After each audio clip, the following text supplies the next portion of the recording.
Los tres chanchitos.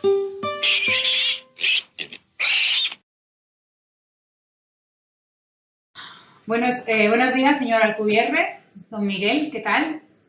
Buenos días. Antes que nada, darle las gracias por acceder por segunda vez a concedernos una entrevista por culpa de los problemas técnicos de la otra vez. Y decirle que hay mucha gente esperando esta entrevista porque tiene una legión de seguidores en España que está deseando escucharla bien, sin ruido metálico y sin interrupciones. Pues empezamos.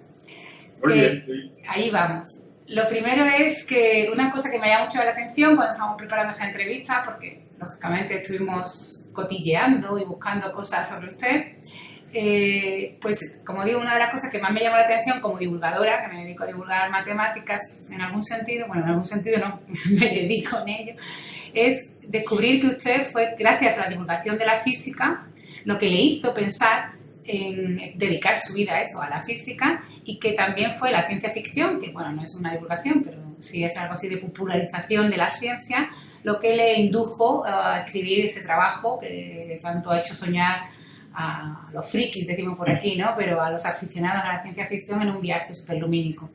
¿Qué nos cuenta de esto? De cómo se decidió por la física, a estudiar física, y cómo la ciencia ficción le inspiró para escribir su trabajo sobre viajes a una velocidad superior a la de la luz. Sí, claro. Bueno, yo empecé a leer mucha ciencia ficción desde que estaba en la escuela secundaria, debo haber tenido 13 o 14 años, y empecé a leer sobre todo Isaac Asimov, la trilogía de la Fundación, y luego de ahí me pasé también a leer Bradbury y cosas similares, toda la serie de Dunas. Entonces así empecé, así fue mi acercamiento a la física y la astronomía. Ya que había empezado a leer Asimov, poco después me di cuenta que Asimov también escribía divulgación de la ciencia, no solo ciencia ficción. Entonces empecé a leer libros de Asimov sobre divulgación. Tiene un libro muy bonito sobre la historia de la astronomía, por ejemplo, y otro sobre estrellas y relatividad y cosas así. Entonces leí esos libros y eso fue aumentando mi pasión. También me encontré, cuando tenía como esa edad, 14 o 15 años, un libro muy bonito, que ahora ya es bastante obsoleto, pero en esa época no lo era, que se llamaba El reto de las estrellas. Y es un libro muy bonito, escrito británico, es un libro británico, pero yo tenía la traducción al castellano, y ese también me emocionó mucho más con estos temas. Y posteriormente, ya en 1980, que yo tenía 16 años, me tocó la oportunidad de ver la serie de televisión Cosmos con Carl Sagan. Y realmente eso hizo que me enamorara. Yo cuando vi la serie Cosmos decidí que eso era lo que yo quería hacer. Yo quería ser como Carl Sagan y quería estudiar, en el principio, astronomía. Esa fue mi idea, estudiar astronomía. Poco después, cuando empecé a averiguar qué tenía uno que hacer para ser astrónomo, me di cuenta que por lo menos en México, pero creo que casi en ningún lugar del mundo, existe la carrera de astronomía directamente. Lo que existe es la carrera de física y la gente que quiere ser astrónoma se hace físico y después se especializa ya en un posgrado. Entonces dije, bueno, esto es lo que voy a hacer. Entonces entré a la carrera de física y estando en la carrera de física descubrí que había otras cosas de la física que me interesaban incluso más que la astronomía. Entonces me quedé un poco en la orilla, porque ahora me dedico a la relatividad general, que es la teoría de la gravitación, que es un poco en la frontera de la física y la astrofísica, ¿no? Entonces estudio agujeros negros y cosmología y cosas de ese estilo, aunque nunca veo, por ejemplo, por el telescopio ni nada parecido, ¿no? No soy apasionado, soy más teórico. Entonces así empezó mi pasión por estos temas. Terminando la licenciatura en física, decidí que quería hacer un posgrado en relatividad general, en la teoría de la gravitación, porque siempre me llamó mucho la atención el trabajo de Einstein. Más la teoría de la gravitación es muy elegante, porque dice que la gravedad es pura geometría. Sí. Y a mí eso me gustaba mucho, esa idea de que la gravedad es simplemente deformaciones del espacio y del tiempo, me apasionaba. Entonces tuve la oportunidad de ir a hacer un doctorado al Reino Unido, en la ciudad de Cardiff, en el país de Gales, la Universidad de Gales, y en ese doctorado para estudiar relatividad general. Y estando ahí, pues mi asesor de doctorado, que era el profesor Bernard Schutz, me indujo a involucrarme en el área que llamamos relatividad numérica, que son simulaciones numéricas en computadora de relatividad general, sobre todo de agujeros negros. Entonces me empecé a volver experto en agujeros negros. Pero estaba haciendo el doctorado en la ciudad de Cardiff y siempre mantuve mi afición a la ciencia ficción, tanto en literatura, leer libros, como en la televisión, series de televisión o incluso el cine. Y entonces siempre fui fanático de la serie de ciencia ficción Viaje a las Estrellas, como lo decimos en México, Star Trek, que es su nombre original. Entonces siempre la continué viendo en esa época, estoy hablando principios de los 90s, estaba todavía al aire la serie de Star Trek, lo que se llama La Nueva Generación. Y entonces en alguna ocasión, un viernes por la noche, viendo alguno de los episodios de Star Trek, se me ocurrió la idea de que ellos siempre hablan de esto de propulsarse deformando el espacio, lo que en inglés le llaman el warp drive, que en español se traduciría algo así como propulsión por curvatura o algo así, propulsión por distorsión, alguna cosa similar. Pero claro, nunca lo explican porque es simplemente ficción, ¿no? Exactamente. Entonces yo que estaba estudiando relatividad general, o sea, la deformación del espacio que produce gravedad, se me ocurrió, bueno, tal vez haya alguna manera de deformar el espacio para hacer que algo viaje más rápido que la luz. Y se me ocurrió una idea y al otro día fui corriendo a la oficina el sábado por la mañana a escribir la idea y hacer los cálculos en la computadora para ver si realmente daba lo que yo creía. Y sí, me llamó la atención que sí funcionaba. Y entonces, bueno, esa fue un poco la historia, ¿no? Finalmente publiqué un artículo al respecto, aunque esta idea se me ocurrió en 1992, pero me tomó 2 años publicar el artículo, por diferentes motivos, un poco de que no estaba seguro si iba a funcionar, un poco porque la primera revista no estaba seguro si me lo quería publicar. Pero cuando tuve la idea fui corriendo con mi asesor de doctorado, ya que la había escrito de alguna manera más o menos consistente, y se la mostré. No tenía nada que ver con mi doctorado, porque no era simulaciones de agujeros negros, era otra cosa. Me preocupaba un poco que mi asesor me dijera que estaba yo loco y que me dedicara a mi doctorado. Pero afortunadamente no, afortunadamente él tomó una actitud positiva y me dijo que le parecía muy interesante el artículo, que tendría yo que publicarlo. Me ayudó a publicarlo porque yo nunca había publicado un artículo en esa época, iba a ser mi primera publicación. Y de hecho me hizo que le cambiara el título. El título original simplemente decía Viaje hiperrápido en relatividad general. Y él me dijo, no, ponle en el título el warp drive. Ponle el warp drive en el título. Y dije, bueno, entonces lo puse. Y eso pues también me ayudó mucho porque eso ha hecho que la gente lo lea, ¿no?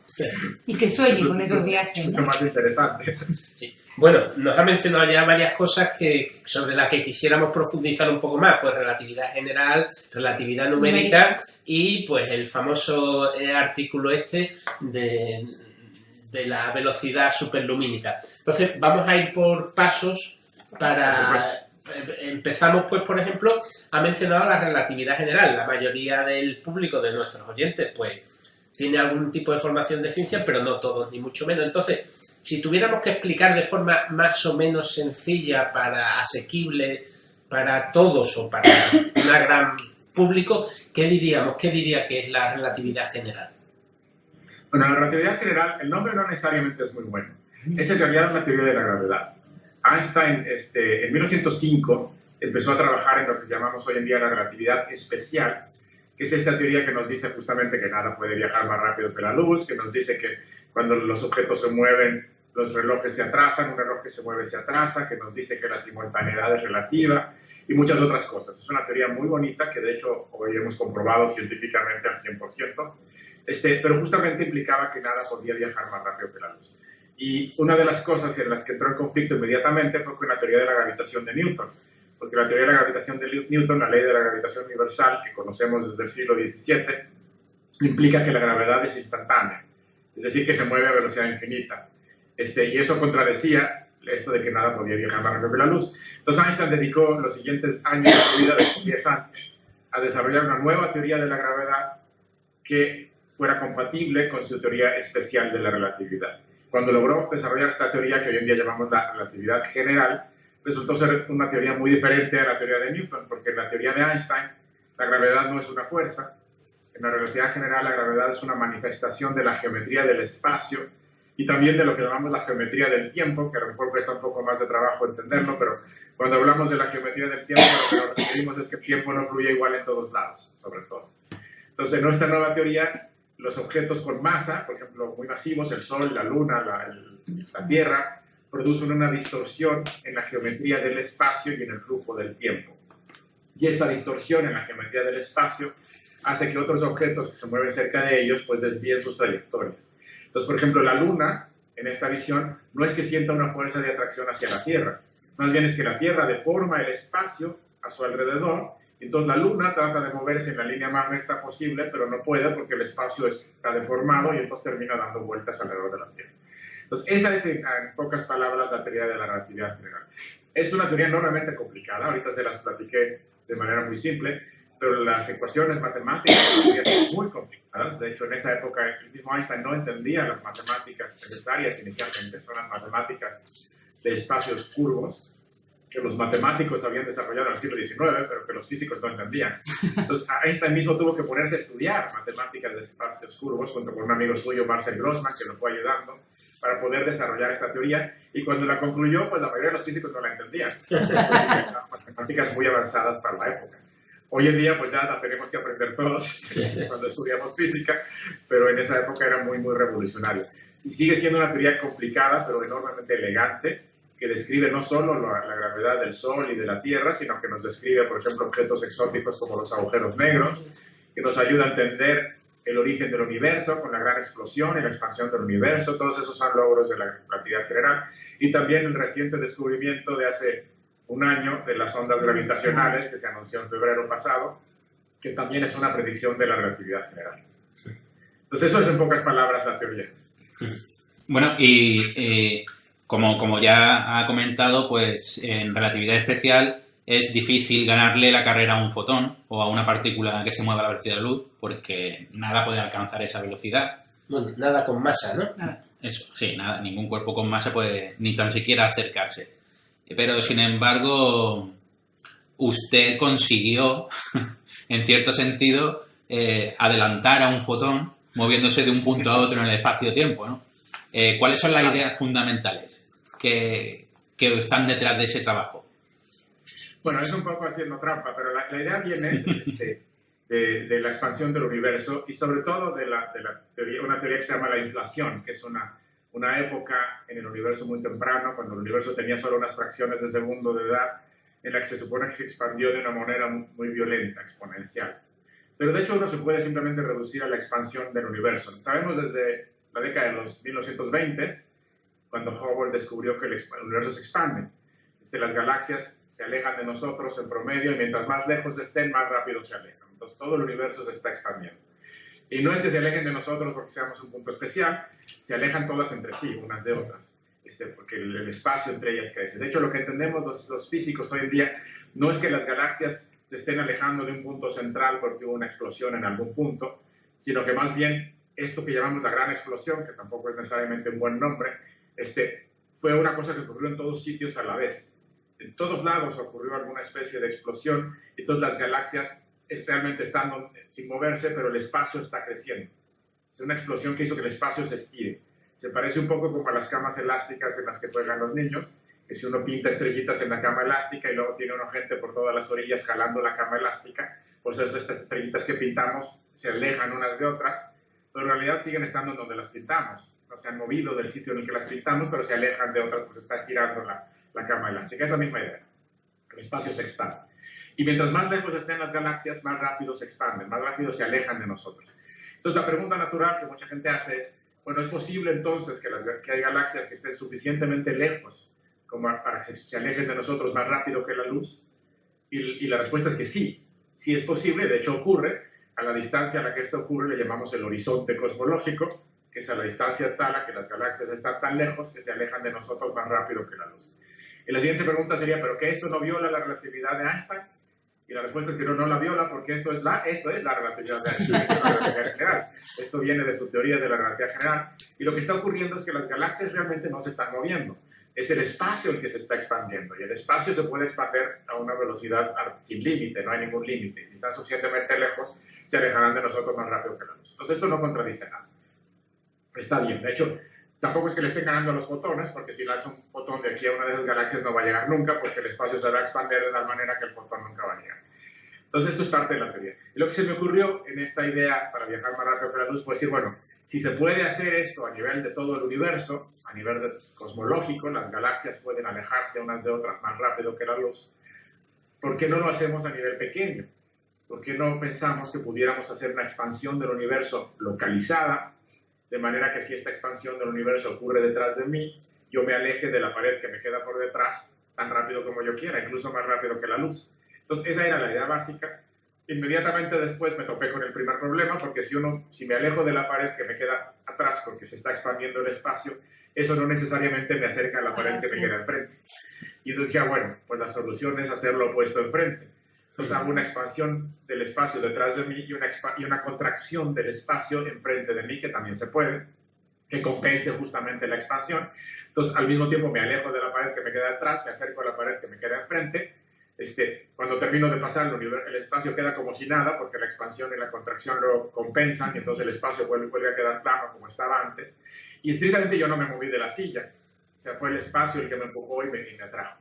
Una analogía, aunque hay que tener cuidado con las analogías, nunca son perfectas, pero una analogía son las bandas móviles de los aeropuertos, sí, en donde yo estoy parado, no me muevo, no camino, y sin embargo me estoy moviendo respecto a los alrededores, porque detrás de mí podemos imaginar que está apareciendo piso de la nada, y enfrente de mí se está destruyendo el piso. Entonces, esto sería una especie de analogía, nada más que en lugar de una banda móvil habría que pensar que es el espacio el que se expande y el que se contrae. Entonces, esta fue la idea. De hecho, no tiene uno que hacerlo más rápido que la luz. Esto que llamamos hoy en día una burbuja de distorsión o una burbuja warp, se podría en principio utilizar para viajar más lento que la luz también. Pero lo interesante es que permitiría viajar más rápido que la luz sin ningún problema. Bueno, entonces, ya nosotros, dos de nosotros somos matemáticos, claro. Y todo esto de que la gravedad de geometría y tal y eso, pues nos levanta la moral, porque siempre, después de todo un siglo sufriendo, el siglo de los físicos y tal, pues esta cosa siempre nos levanta algo la moral, aunque después ya vendrá alguna cuestión, algún descubrimiento físico que ocupará todas las portadas de los periódicos y nos volverá a dejar en nuestro sitio. Pero entonces, por resumir, una especie, la burbuja de Alcubierre es una idea que a nuestro alrededor no pasa nada, delante se contrae todo el espacio, toda la geometría que tenemos dentro, y detrás se expande para compensar esa contracción. Correcto. Y entonces, en medio de la burbuja hay una región en donde el espacio es plano, en la que podemos nosotros estar tranquilamente sin ningún problema. Claro, pero dentro de esa burbuja nosotros no le estamos ganando ninguna carrera a ningún fotón ni nada, sino sería correcto, un fotón que intentara ir más o menos en paralelo a nosotros, sería el que podríamos adelantar. Es correcto, nosotros adelantaríamos a fotones que estén fuera de la burbuja yendo en la misma dirección. Pero si dentro de la burbuja yo disparo un rayo láser, el rayo láser sigue adelantándome y va más rápido que yo. No sé. y entonces, pero claro, cuando uno tiene esta burbuja o esta deformación del espacio-tiempo, nosotros podemos verlo porque nosotros sí sabemos que podemos ver la curvatura del espacio-tiempo, ¿no? En situaciones astrofísicas, como por ejemplo en los efectos lentes gravitacionales. Entonces, ¿se podría aprovechar algún tipo de efecto lente para ver pasar una burbuja? Dependería mucho de los detalles de la burbuja. Yo la burbuja que postulé era la más simple posible, simplemente porque quería mostrar que el efecto se podía dar. Pero el cómo se vería desde fuera depende mucho de los detalles de la burbuja. Desde luego que si la burbuja pasara enfrente de una fuente de luz, por una estrella o algo así entre nosotros y la estrella, veríamos la luz de la estrella deformada, por supuesto. La deformación específica de cómo nos llegaría la luz sí dependería de mucho de los detalles. Y los detalles no son algo que yo conozca mucho porque, digo, como decía, propuse la más simple posible, no necesariamente la más realista. Ajá. Entonces es difícil saber si esto, si una fuera más realista, cómo ocurriría, ¿no? ¿Y desde dentro veríamos algo especial? Desde dentro sí. Si estuviéramos viajando más rápido que la luz, lo primero que ocurriría es que la parte de atrás de la burbuja se vería negra, porque ninguna fotón que viniera desde fuera de la burbuja nos podría alcanzar. Entonces no veríamos nada hacia atrás, el universo se vería oscuro. Hacia adelante, lo que ocurriría es que todas las estrellas que podemos ver se concentrarían como en un cono hacia adelante. Hacia los lados tampoco veríamos mucho, veríamos todo concentrado en un cono hacia adelante. Y además veríamos la luz corrida al azul, porque la luz de las estrellas al entrar a la burbuja aumentaría su energía. Entonces veríamos la luz de las estrellas corrida hacia el azul, con mucha más energía de la que tenía inicialmente. Y sí, se concentrarían en un cono. De hecho, esos cálculos no los hice yo, los han hecho otras personas después de mí, inspirados en mi artículo original. Entonces han calculado cómo se verían las estrellas, cómo se vería la luz que le pasaría a la energía de un fotón que entra a la burbuja por delante y cosas similares, ¿no? O sea que puedes tener un corrimiento al azul de fotones que te llegan incidiendo desde el frente. Exacto, que vienen de frente habría un corrimiento al azul. Sí. Entonces, Y los que vienen detrás no llegan, no pueden penetrar. Entonces es mejor llevar protector solar, ¿no? Cuando vas en la burbuja, ¿no? Seguramente sí, seguramente sería eso peligroso, porque la radiación que estaría por delante sería mucho más energética de lo normal. Muy bien. Me va a quedar un poquito quemadito. A mí me parece maravilloso que alguien, haciendo una tesis doctoral pues y viendo una serie de televisión, decida soñar sobre algo que ha visto en la serie y lo que sea capaz de plasmarlo en ecuaciones y hacer un trabajo como este.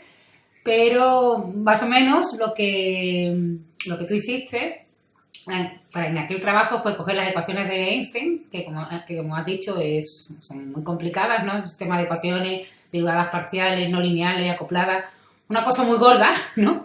Sí, claro. Incluso para un matemático son unas ecuaciones muy complicadas. Te arreglaste a mano la parte geométrica un poco, por así decirlo, diseñando tu métrica para el espacio-tiempo la que te convenía a ti, para que ocurriera aquello, pero queda otra parte de las ecuaciones que tiene que ver con energía y con flujos y que tiene que ser consistente, ¿no? ¿Qué energía y qué flujos son necesarios para que sea posible viajar en una burbuja del QBR? Sí, es correcto. De hecho, las ecuaciones de la relatividad general, que llamamos las ecuaciones de campo de Einstein, nos dicen que la curvatura del espacio está relacionada con la distribución de materia y energía y flujos de energía que hay en el espacio. Normalmente, cuando uno resuelve las ecuaciones de Einstein, un astrofísico, uno empieza diciendo, tengo esta distribución de materia y energía, por ejemplo, tengo una estrella que está rotando o alguna cosa similar, y uno las pone en las ecuaciones y resuelve las ecuaciones para encontrar cuál es la geometría del espacio asociada a esa distribución de materia. Lo que yo hice fue completamente al revés. Yo postulé una geometría del espacio que me parecía interesante y ahora se ponen las ecuaciones y hay que ver cuál es la distribución de materia y energía que en principio podría producirla. Que de hecho es mucho más fácil, ese camino es más fácil que el otro. Y cuando uno hace eso, por desgracia, aparece también un problema. Uno se da cuenta que la distribución de energía que uno necesita para esta burbuja tiene dos serios problemas. Uno, que se necesitarían cantidades de energía brutales. Y cuando digo brutales, estoy hablando de convertir todo el planeta Júpiter en energía y utilizar eso para poder mover una nave espacial de tamaño modesto. Entonces, este es un problema. La cantidad de energía es brutal. Pero el segundo problema es que necesitamos energía que es negativa, no positiva. Y a lo mejor eso no dice mucho, pero si recuerdan que Einstein nos dijo que masa y energía son lo mismo, cuando un físico dice que necesitamos energía negativa, quiere decir que es equivalente a pedir masa negativa. Es decir, necesitaríamos no un Júpiter, sino un Júpiter que pese menos masa, que tenga masa en menos kilos. Y eso, pues hasta donde sabemos, no existe. Es un problema. Entonces, si la masa negativa no existe, esta burbuja resultaría imposible. Ahora, no es una ley de la naturaleza que no exista la masa negativa. Simplemente nunca la hemos visto, pero no es una ley. En principio uno se la podría imaginar. Y sobre todo, más que a nivel de masa, más que a nivel de objetos sólidos, uno pensaría en campos de energía que pudiesen tener energía negativa. Y esto en principio uno se lo puede imaginar. No queda claro si existen o no. Nunca los hemos descubierto, pero no están prohibidos. Hay algunos efectos en mecánica cuántica, sobre todo en la teoría cuántica de los campos de energía, que nos dicen que en algunas ocasiones pueden existir pequeñas cantidades de energía negativa. Entonces eso nos da alguna esperanza, pero típicamente son cantidades muy pequeñas. Y al revés, aquí necesitamos cantidades gigantescas. Entonces no queda claro si esto es útil o no, pero por lo menos no está prohibido. No está prohibido.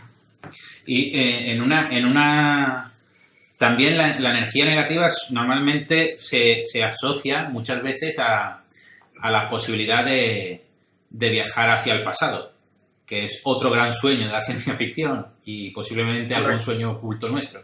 Entonces, si fuéramos capaces de hacer realidad el espacio-tiempo que describe ese tipo de burbujas y ese tipo de desplazamientos, y fuéramos capaces de generar esas energías negativas, ¿cabría la posibilidad de que se convirtieran en una máquina del tiempo?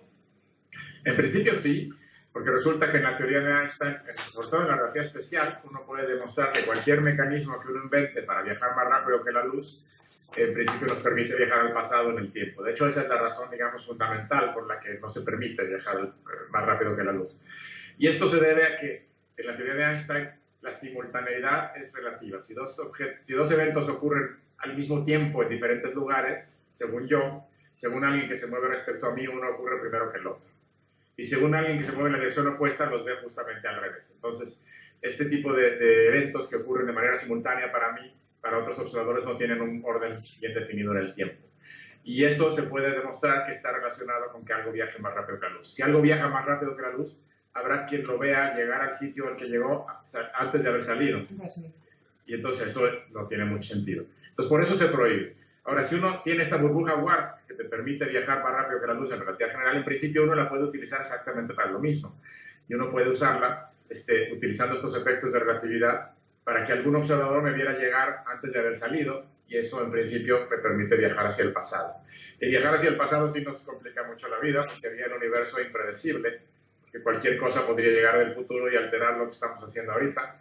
Entonces es algo que no nos gusta a los físicos. De hecho, Stephen Hawking, que seguramente han oído hablar de él, tiene una idea que le llama la conjetura de la protección de la cronología, que suena un poco complicado, pero lo que quiere decir en esencia es que las leyes de la física no permiten los viajes en el tiempo hacia el pasado. Y que si uno intentara viajar hacia el pasado utilizando algún efecto de relatividad general, por ejemplo la burbuja Warp o alguna otra idea, uno se encontraría con algún obstáculo que lo impediría. Por ejemplo, se formaría un agujero negro antes de poder viajar al pasado, o tendríamos una explosión muy violenta de energía y simplemente no podríamos hacerlo. Es una conjetura, no está demostrada, pero hay buenas razones para creer que va por buen camino. Y bueno, y otra cosa, sabemos, como acaba de comentar, que sería posible o no estaría prohibido generar pequeñas cantidades de energía negativa, ¿no? Por ejemplo, se dice que una de las posibles explicaciones del efecto Casimir es que se genere energía negativa entre las placas metálicas. Ahora lo explicamos. Exactamente, sí, esa es una evidencia teórica de que puede haber energía negativa. El efecto Casimir es una cosa que tiene que ver con la mecánica cuántica. En la mecánica cuántica resulta que el vacío en realidad no está vacío. Tenemos una cosa que llamamos un campo de fondo, un campo de punto cero. Resulta que en el vacío las cosas están siempre fluctuando.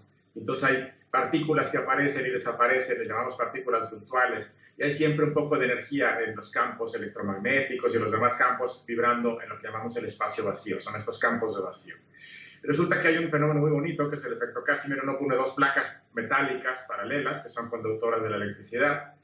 Y entonces resulta que fuera de las placas tenemos este vacío cuántico normal, que está todo oscilando y fluctuando, pero dentro de las placas, debido a la presencia de las placas, no podemos tener el vacío completo. Hay modos de vibración del vacío que no están permitidos, porque las placas no los permiten. Es un poco como las cuerdas de un violín. Solo pueden vibrar de manera que los extremos están atados, entonces no puede haber una vibración que no tenga los extremos fijos, ¿no? Lo mismo aquí. Cualquier onda de vacío no puede vibrar si no caben bien las longitudes de onda entre las placas. Entonces, el resultado es que dentro de las placas tengo menos oscilaciones del vacío que afuera. Y si yo defino lo que tengo afuera como energía cero, por convención, entonces dentro de las placas tengo menos energía que cero, es decir, tengo energía negativa. La energía negativa dentro de las placas del efecto Casimir es muy, muy pequeña, tan pequeña que de hecho no se ha podido medir. Pero hay un efecto relacionado que sí se ha medido, que es también por el mismo hecho que tengo más energía fuera que dentro, las placas sienten una especie de presión del vacío que las empuja a acercarse. Esta fuerza sí se ha medido. Entonces sabemos que el efecto Casimir es real. Lo que no sabemos es si la energía negativa que hay adentro, primero no la hemos medido, entonces es una cosa teórica, e incluso si la midiésemos, la cantidad de energía que podría haber ahí es pequeñísima. Entonces muy, muy pequeña, y no queda claro si sería útil para nada. Pero bueno, en principio sí, hay energía negativa ahí.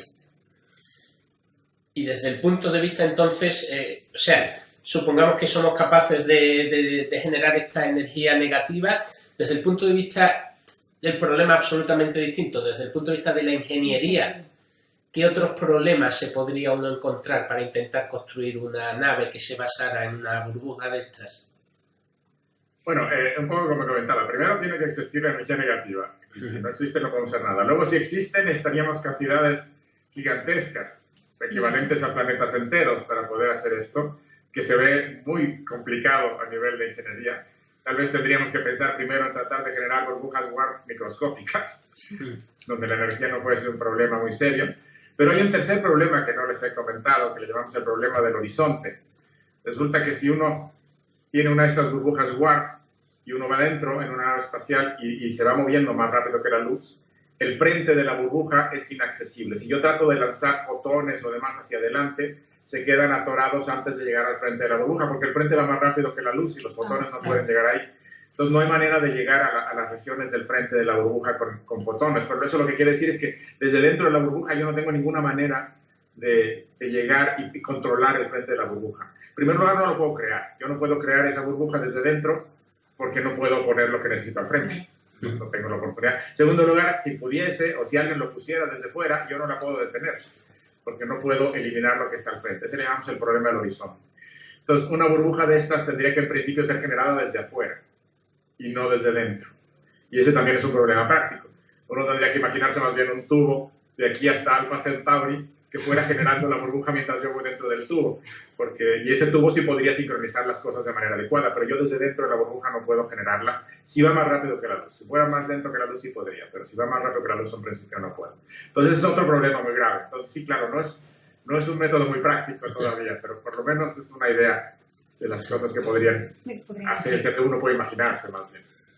Bueno, no sé si tenéis más preguntas por hacer un cambio de tercio. Sí, sí.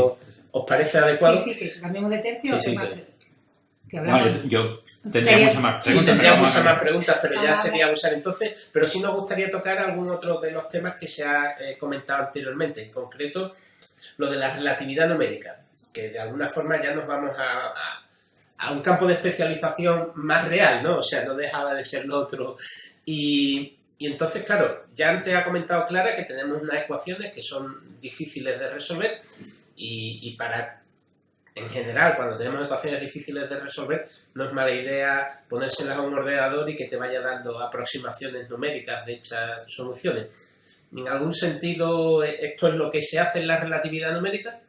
Es exactamente eso, sí. Las ecuaciones de la relatividad general, estas ecuaciones de campo son muy, muy complicadas. Son, como mencionaban, ecuaciones diferenciales parciales de segundo orden, en 4 dimensiones, acopladas, No lineales. no lineales y además con miles de términos. Y no es exageración, cuando uno las escribe en detalle son como 3.000 términos. Entonces son muy difíciles de resolver de manera cerrada con lápiz y papel. No quiere decir que no haya soluciones, sí las hay, pero son pocas y generalmente tienen suposiciones de simetría esférica, que nada se mueve. Es como el chiste de que los físicos siempre estudiamos vacas esféricas en el vacío. Pues sí, exactamente es así lo que podemos resolverlas. Entonces, cuando queremos hacer algo que justamente no sea algo esférico en el vacío, ya no podemos resolverlas de manera cerrada con lápiz y papel. Entonces, lo que nos queda es hacer una simulación, una aproximación, soluciones aproximadas numéricamente en la computadora. Es muy similar a lo que hace la gente cuando estudia dinámica de fluidos para diseñar las alas de un avión o la forma de un automóvil. Es que las ecuaciones también son muy complicadas y no las pueden resolver a mano, las simulan en la computadora el movimiento del aire. O sea, aquí hacemos lo mismo, pero más que lo que simulamos en la computadora no es el aire, sino simulamos en la computadora la geometría del espacio y cómo se mueven los sistemas con masa, fluidos y demás en esta geometría del espacio y además a su vez cómo la producen, porque es una cosa dinámica, ¿no? Entonces, eso es lo que simulamos. Estudiamos, por ejemplo, el efecto de estrellas que se mueven o que oscilan o que explotan. Hacemos simulaciones de supernovas. Hacemos simulaciones de agujeros negros cuando se encuentran dos agujeros negros que chocan. Esa, de hecho, es la simulación más típica que hacemos hoy en día y de la que nos dedicamos durante décadas a tratar de resolver. Y simulamos cuando ocurren estos eventos astrofísicos violentos y muy dinámicos, cómo producen, por ejemplo, ondas gravitacionales, que son estas perturbaciones de la gravedad que viajan hacia afuera a la velocidad de la luz como una onda en el agua. Además que aquí lo que oscila no es el agua, es otra vez el espacio, la geometría del espacio. Entonces, estas simulaciones las hacemos en la computadora y así entendemos qué ocurrirá cuando dos agujeros negros chocan, qué tipo de señal de ondas gravitacionales saldrá hacia el universo y qué es lo que esperaría ver, por ejemplo, un observatorio de ondas gravitacionales. Y cuando vea eso, le puedo decir, eso que viste, esa oscilación que viste, representa el choque de dos agujeros negros de tales y tales características, ¿no? A tal distancia. Entonces, eso es lo que hace la relatividad numérica. Se estudia la relatividad general numéricamente para estudiar sistemas astrofísicos con campos gravitacionales muy intensos y muy dinámicos. Digamos que lo que hace es, bueno, ya lo has dicho, modelizar qué ocurriría, o sea, qué predicen las ecuaciones de Einstein que van a ocurrir si se chocan dos agujeros negros y luego cuando ocurren, como se ha visto en LIGO, decir, estos son dos agujeros negros. Y supongo que la relatividad numérica, que ya lleva sus años también funcionando, está ligada a la potencia también del software de los computadores y tal, ¿no? Por supuesto, sí, tenemos que escribir códigos muy complejos. Pero va mejorando, ¿no? Para resolver estas ecuaciones. Las ecuaciones son muy complicadas y todos los códigos que escribimos son realmente complicados. Estamos hablando de cientos de miles de líneas de código y son típicamente códigos escritos por muchas personas, 10, 20 personas o más. Y es un trabajo bastante largo nada más escribir los códigos. Y una vez que tenemos los códigos, pues hay que correrlos en supercomputadoras porque requieren mucha memoria y requieren mucha velocidad para correr. Entonces los corremos en grandes computadoras que tienen por lo menos 200 procesadores o más incluso. Y incluso en esas máquinas, estos códigos pueden tardar en hacer una simulación típica 2 o 3 semanas en este tipo de máquinas. Eso es lo que estamos haciendo normalmente. Entonces la pregunta ahora es un poco, ¿qué queda por hacer en relatividad numérica de agujeros negros? ¿Todavía nos queda mucho que hacer? Bueno, en los agujeros negros directamente ya queda poco, aunque sigue habiendo gente haciendo algunas, pero ya sabemos cómo resolverlo. Eso es algo que tiene como 10 años, apenas hace 10 años, un poquito más, en 2005 fue la primera vez que pudimos simular el choque de 2 agujeros negros en espiral de manera correcta en una computadora. Llevábamos intentándolo 30 años, pero en 2005 se resolvió el problema. Y desde entonces la gente lo que ha variado son los parámetros. Inicialmente los 2 agujeros negros eran exactamente iguales y no rotaban. Ahora, pues que no sean iguales, que sean un poco más grandes y que uno gire, y que el otro gire, y que giren así o que giren así. Entonces, es lo que están haciendo ahora, simulaciones con diferentes parámetros, diferentes rotaciones de los agujeros negros, diferentes masas, un poco para estudiar lo que llamamos el espacio de parámetros, ¿no? Sí, claro. Cómo se ven las ondas gravitacionales con estos diferentes parámetros. Pero en esencia, digamos, el problema está resuelto, ¿no? Lo que hemos seguido haciendo ahora es complicarnos más la vida. Cuando resolvemos el problema relativamente simple, pues lo complicamos más. Entonces también se están estudiando ya no agujeros negros, sino choques de estrellas de neutrones. Y esos son más complicados de alguna manera porque las estrellas tienen fluidos. Y los fluidos, los gases que forman la estrella son complicados de simular. Entonces hay que estudiar la dinámica de fluidos en relatividad general.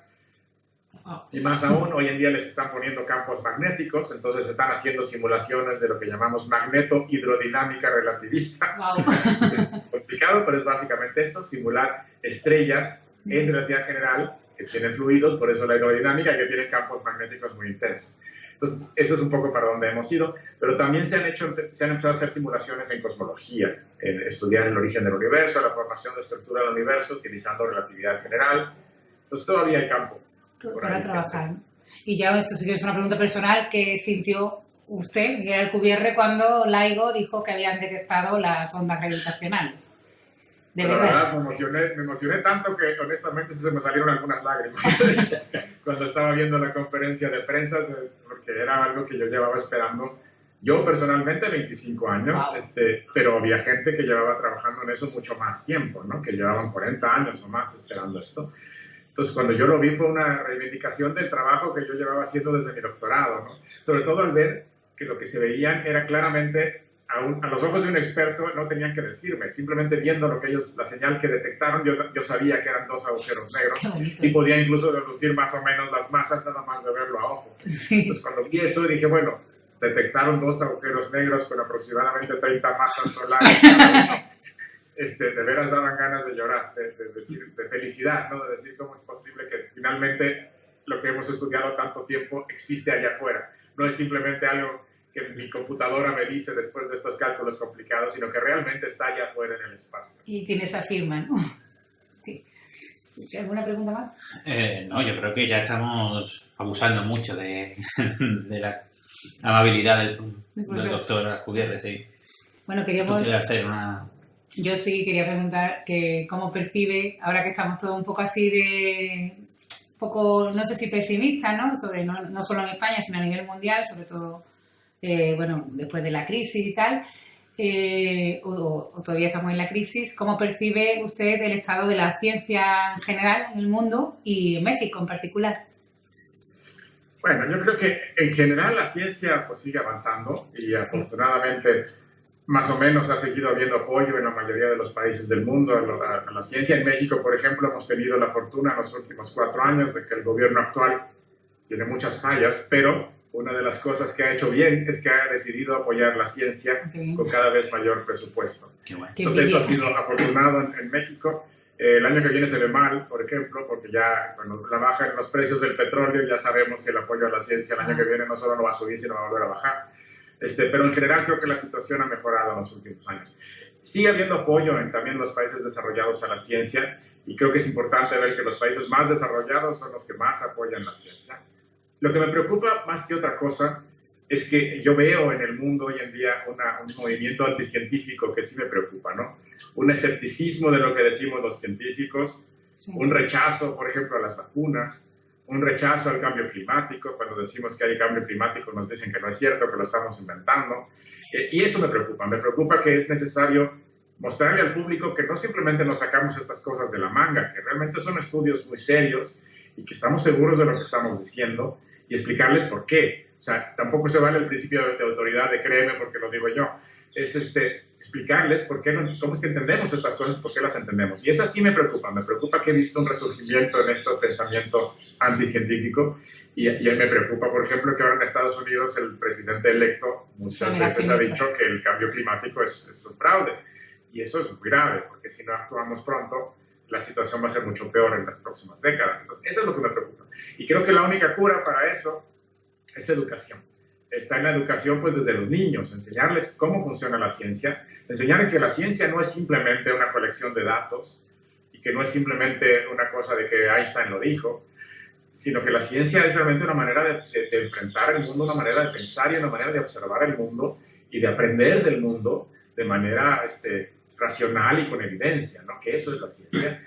Y enseñarles que pensar así pues nos ayuda en todos los ámbitos, no nada más en el cambio climático, sino nos puede ayudar en la vida diaria, pensar, tomar decisiones basadas en evidencia y no decisiones basadas en opiniones o conjeturas, ¿no? Sí, lo que pasa es que ahí lo tenemos difícil, quiero decir, porque todos los mensajes antivacunas, negacionistas del cambio climático y todo este tipo de... que también nosotros nos preocupa porque lo vemos resurgir, su idioma es muy simple, es muy sencillo, quiero decir, no necesitan demostrar lo que dicen, porque como lo que dicen son, con perdón, tonterías. No, el lenguaje es simple, es el lenguaje de, como ahora está de moda aquí en España, lo de la bioneuroemoción, ¿no? Te enfermas porque no te quieren. Entonces todo el mundo entiende de sentimientos y entiende de que tú... Pero ahora entender la ciencia cuesta más, con lo cual nuestro discurso, que intente ser conciliador y ser educador y divulgativo, es menos atractivo, porque se basa en ciencia y en datos y tal, mientras que el del amor y el buen rollito y el que usa el discurso de la ciencia, que llama a la ciencia como la ciencia oficial, ¿no? Como que un poco así sí. Paranoico, lo tenemos complicado, pero bueno, yo sí que estoy de acuerdo que hay que seguir intentándolo porque también desde aquí, y todo el mundo un poco lo denunciamos, se ve un paso atrás, ¿no? Como de que ya nos hemos pasado de el nivel de ciencia y ahora lo guay es decir lo de la ciencia oficial no funciona, ¿no? Nos están engañando en algún sentido, pues claro, sí. Con transgénicos, con vacunas, con chemtrails, con todo esto. O sea, que exactamente, estoy de acuerdo, pero creo que pues lo único que nos queda es seguir tratando de sí, educar claro. Desde los niños y seguir tratando de hacer lo que están haciendo ustedes, que es llevar las ideas científicas al público en general de la manera más sencilla para que la puedan entender, pero sin engañar, ¿no? Efectivamente. Creo que esto es el trabajo que ustedes hacen y que muchas otras personas hacen y que yo admiro mucho porque creo que es lo que hay que hacer. Y creo que muchos científicos se nos olvida y nos encerramos en nuestros laboratorios o en nuestras oficinas hacer nuestros cálculos o nuestros experimentos y nos olvida que hay que llevar esto a la gente, ¿no? Finalmente no es suficiente que lo sepamos nosotros y nuestros colegas, sino que es importante que la gente, que el público en general entienda lo que estamos haciendo y entienda cómo es que avanzamos y entienda que no les estamos tomando el pelo, estamos haciendo las cosas con toda la seriedad posible, ¿no? Y por supuesto la ciencia a veces se equivoca, pero eso es justamente como funciona, ¿no? Por eso funciona, porque reconoce cuando se equivoca, ¿no? Efectivamente. Es un poco lo que muchas veces hemos dicho, es la ciencia es como el avance de la ciencia es casi como la teoría de la evolución de Darwin, ¿no? Las ideas que no son buenas se demuestra que son malas y desaparecen, ¿no? Solo las ideas científicas que soportan el paso del tiempo son las que son buenas, ¿no? Las que no las quitamos, ¿no? Porque las comprobamos, ¿no? Que cosas que no se hacen en las teorías estas pseudocientíficas que tienen, como nada se comprueba nunca, pues todo sirve y todo sigue adelante. O sea, que no tiene ningún problema de contraste por referee ni nada, todo sirve y todo va hacia adelante. Sí. Pues nada, yo creo que ya no... Sí, yo lo creo que me que- gusta hablar, ya tenemos que cortar. No, llevaríamos mucho tiempo pues hablando de, pues, ya que dice Clara, pues del sistema de revistas, de la De publicaciones, sí. de la ciencia en México, de tantísimas otras cosas, pero yo creo que ya hemos abusado en Por segunda enorme vez. medida, por segunda vez, de su buena voluntad. Lo que sí les reiteramos es la invitación de que cuando venga por España que nos diga por dónde va y que nos acercaremos allí o por Grupos, Europa ¿no? casi. Con mucho gusto les avisaré. Y nada, de nuevo pues agradecerles si tenéis algo más que decir. Nada más que muchas gracias. Muchísimas Que otra gracias. vez lo hemos vuelto a Gracias a pasar muy ustedes. bien. Espero que ahora todo funcione bien con el audio y me avisan. Seguro, Por favor, seguro. por Einstein, por favor. Vale, Venga, Hasta luego. gracias, Hasta luego, chao. adiós. Gracias. Hasta luego. Los tres chanchitos.